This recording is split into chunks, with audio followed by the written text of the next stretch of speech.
अपनी सुहाग की सेज पर बैठी स्नेहा अपने अतीत में खो गई।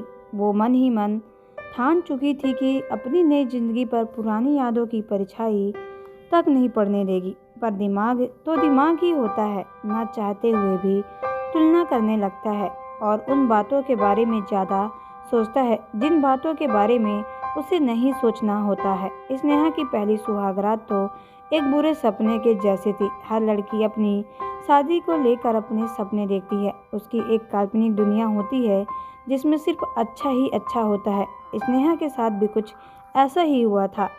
वो जब 23 साल की थी तभी उसके लिए आकाश का रिश्ता आया। हर चीज़ देखने से तो प्लस में ही लग रही थी। सरकारी नौकरी, इकलौता बेटा, एक बड़ी बहन जिसकी भी शादी हो गई है। इसलिए नेहा के माँ बाप को यह रिश्ता ठीक लग रहा था।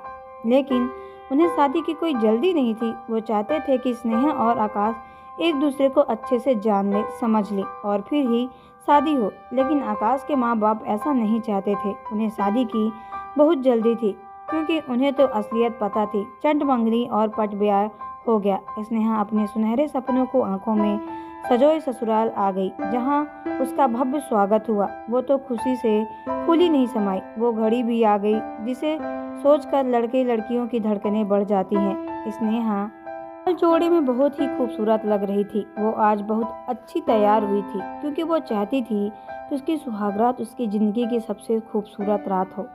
उसने अपनी सुहागरात के बारे में बहुत कुछ सोच रखा था। कमरा भी सभी ने बहुत अच्छा सजा रखा था, उसकी कल्पना से भी ज़्यादा अच्छा। स्नेहा पलंग पर बैठ गई। थोड़ी ही देर में आकाश कमरे में आया। आकाश को देखते ही स्नेहा पहले तो शर्म से लाल हो गई, लेकिन कुछ पल ही बाद हुआ उसकी जिसकी स्नेहा ने कल्पना भी नहीं की थी। उसे आकाश में से दारू की बदबू आई। आकाश जो कि आदतन शराबी था, वो आज अपनी सुहागरात पर भी धुत होकर आया था। आकाश दारू पीता है, ये बात स्नेहा से छुपाई गई थी। जब भी वो स्नेहा के पास आया उसका बैलेंस नहीं बना और वो बेड के दूसरी पार साइड गिर पड़ा और वो वहीं सो गया। नजारा देखकर स्नेहा के तो सपने चकनाचूर हो गए। कहीं तो वो आज की रात के लिए इतना सपने सजो कर बैठी थी और कहाँ उसका पति नशे में आया और सो गया। खैर, स्नेहा वॉशरूम में गई और कपड़े चेंज करके आई और चुपचाप बैठी बैठी बस आकाश को देख रही थी और अपने आप को जो हुआ उस बात का यकीन दिलाने की कोशिश कर रही थी। तभी अचानक आकाश उठा और उस पर अपना हक जमाने लगा। स्नेहा बहुत ही असहज हो गई। कैसे एक लड़की एकदम से किसी लड़के को अपने साथ ऐसा करने दे, चाहे फिर वो उसका पति ही क्यों ना हो। शारीरिक संबंध भी तभी बनते हैं जब मन से एक दूसरे को जुड़े होते हैं। स्नेहा ने भी सोचा था कि सुहागरात में दोनों पति पत्नी एक दूसरे से बातें करेंगे, एक दूसरे को जानेंगे, लेकिन ये क्या, यहाँ तो आकाश उससे ज़बरदस्ती करने लगा। स्नेहा ने उसे खूब रोका, लेकिन आकाश कहाँ मानने वाला था। उसने स्नेहा की एक नहीं सुनी। वो सब कुछ कर लिया जो उसने करना था और फिर सो गया। क्योंकि नशे में तो वो था ही, इसलिए फिर से नींद आ गई। आकाश तो सो गया, लेकिन स्नेहा की नींद ही उड़ गई। पूरी रात वो खूब रोई। उसने अपने आप पर बहुत दया आ रही थी और खुद के लिए बहुत बुरा लग रहा था क्योंकि जो उसके साथ हुआ उसे एक सज़ा जैसे लगा। वह सोचने लगी कि ये सुहागरात थी या सज़ा। जब रात वो जैसे तैसे निकल गई, जब वो सुबह उठी नहा धोकर आई तो देखा आकाश जाग उठा था। आकाश को अपने किए पर बिल्कुल अफसोस नहीं था। उसके लिए स्नेहा केवल एक बीवी थी। अब दिन भर तो रस्मों में निकल गया, लेकिन रात होते ही स्नेहा डरने लगी थी कहीं फिर से वो सब न हो जो कल रात हुआ था। उसने सोचा कि शायद कल शादी थी, इसलिए आकाश को अपने दोस्तों ने पिला दी थी। हो सकता है आज वो ऐसा ना करे, पर आकाश ने तो आज भी पी ली। आज की रात फिर से उसने यही किया जो कल रात हुआ था। उसी तरह धुत होकर आए। स्नेहा ने जबरदस्ती की और सो गया। स्नेहा तो अंदर तक सहम गई। ऐसा पति की कल्पना से भी एक लड़की की रूह कांप जाए। और जब स्नेहा को हर रात इसी जल्लाद के साथ बिताने थी, अगले ही दिन स्नेहा ने अपनी सासू माँ से पूछ लिया, आकाश रोज पीते हैं क्या? तब सासू माँ कुछ नहीं बोल पाई, बस हाथ जोड़कर स्नेहा के सामने खड़ी हो गई। बेटा, अब केवल तुम उसे प्यार से बदल सकती हो। स्नेहा समझ चुकी थी उसके साथ धोखा हुआ। जो सोचने लगी थी, अब क्या करूं? घर बताऊं या ना बताऊं? बताऊं तो भी क्या? शादी तो दूसरे ही दिन में अपने पति को छोड़ना चाहती हूँ। स्नेहा चुप रही क्योंकि वो अपने घर वालों को दुखी नहीं करना चाहती थी। दूसरे दिन जब स्नेहा अपने घर आई तब उसने आकाश को रिक्वेस्ट किया और कहा कि आज मैं घर जा रही हूँ, आप प्लीज़ जब मुझे लेने आए तो पीकर बिल्कुल नहीं आना। मैं नहीं चाहती कि पापा मम्मी को ये सब पता चले। इस पर आकाश ने गुस्से में कहा कि मैं जैसा हूँ वैसा हूँ, पीता हूँ अपने पैसे से पीता हूँ, तुम्हारे बाप के पैसे से नहीं।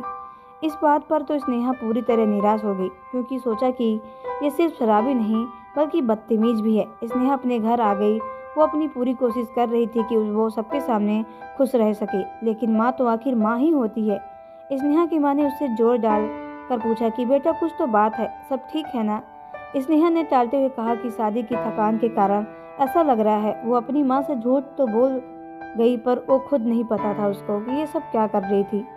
उसे पता भी नहीं था कि ये कब तक वो ये सब बर्दाश्त कर पाएगी। रात में जब आकाश स्नेहा को लेने आया, आज तक शराब पी कर आया। आज थोड़ी कम पी थी, पर स्नेहा के मम्मी पापा को पता चल गया। जब उन्होंने स्नेहा से इस बारे में पूछा तो उसने कहा कह दिया, क्योंकि अब तो वो भी क्या कर सकती थी। सच सबके सामने था। आकाश का व्यवहार भी स्नेहा और उसके घर वालों के साथ कुछ खास नहीं था। खैर, आकाश के सामने स्नेहा के माँ बाप भी कुछ नहीं बोल पाए, लेकिन उनकी नींद उड़ गई थी। दूसरे ही दिन वो दोनों स्नेहा के ससुराल पहुंच गए और उन्होंने आकाश की माँ से सवाल किया कि आपसे हमसे इतनी बड़ी बात क्यों छुपाई?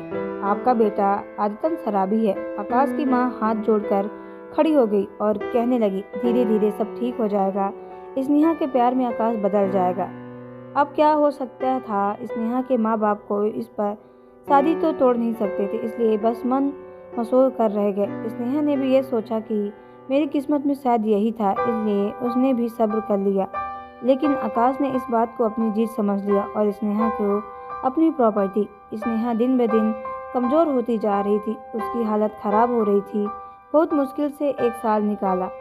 स्नेहा की हालत बहुत बिगड़ गई और वो शारीरिक रूप से बहुत कमज़ोर हो गई। तब उसके माँ बाप उसे अपने घर ले आए। वो तो जैसे हंसना ही भूल गई थी, बस एक बुत बनकर बैठी रहती थी। अपने ससुराल और आकाश के पास दोबारा जाने के नाम से भी वो डर जाती थी।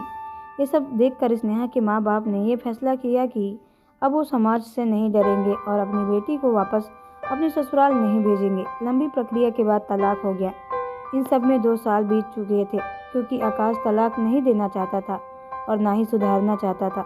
स्नेहा के बुरे सपने का अंत तलाक के रूप में हो गया और वो अब काफ़ी गंभीर हो गई थी। उसकी उम्र 27 साल हो गई थी। उसने ठान लिया था कि ज़िंदगी में दोबारा शादी नहीं करेंगे। उसे अब किसी पर भरोसा नहीं रहा था, क्योंकि उसने तो इतनी बड़ी चोट खाई थी। उसकी शादी ने उसे ज़िंदगी की असलियत बता दी थी। स्नेहा के मम्मी पापा ने उसे बहुत सपोर्ट किया और अब वो चाहते थे कि स्नेहा अपनी काबिलियत का यूज करे, फिर से हंसना मुस्कुराना और जीना सीखे। उन्होंने उसे कहा कि बेटा अब तुम कोई अच्छी सी जॉब करो। स्नेहा ने शादी से पहले नर्सिंग कोर्स किया था और सोचा था कि शादी के बाद भी जॉब करेगी, पर आकाश ने उसे करने नहीं दी। इसलिए उसने उसी फील्ड में अप्लाई किया और किसी प्राइवेट हॉस्पिटल में उसे जॉब मिल गई।